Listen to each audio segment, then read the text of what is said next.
బలించి అంటే అబ్రహాముకి ఏం చేశాడు? ఒక పరీక్ష. ఏదైతే కుమారుడు ఇచ్చాడో ఆ కుమారుడే పరీక్ష పెట్టాడు. దేవుడు అబ్రహాము దేవుడు భయపడిన ప్రేమ తండ్రి అబ్రహాము బహుగా ఆశీర్వదించాడు.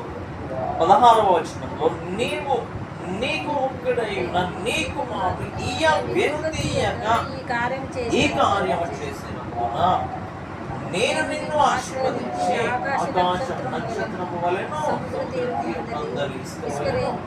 నీ సంతానం నిశ్చయముగా విస్తరింపజేసేదను.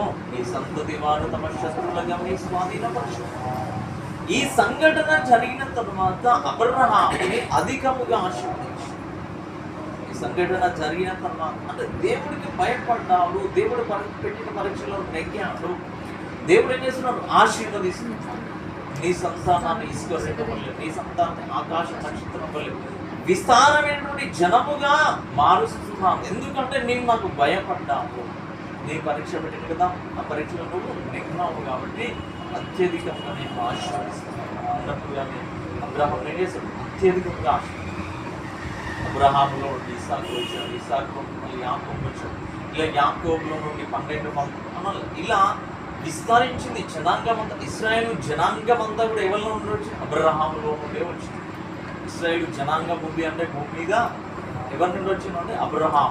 అంటే ఒక సంతానం లేని వ్యక్తిలో ముసలి వృద్ధాప్యములో సంతానం లేని స్థితిలో ఉన్నటువంటి, ఏమీ లేని స్థితిలో ఉన్నటువంటి ఆ వ్యక్తిలో ఉండే దేవుడు ఇశ్రాయేలు జనాంగాన్ని లేనిది ఉన్నట్టుగా, ఉన్నది లేనట్టుగా చేయలేదు. సాధ్యమవుతుందా?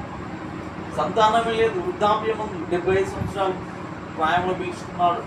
తీరా చూసి ఆయనకు 100 వచ్చినాయి, శారమ్మ గారికి 90 వచ్చినాయి. ఇద్దరు వృద్ధులే. కానీ దేవుడు అందులో ఉండే ఇశ్రాయేలు జనాంగాన్ని ఇచ్చాడు.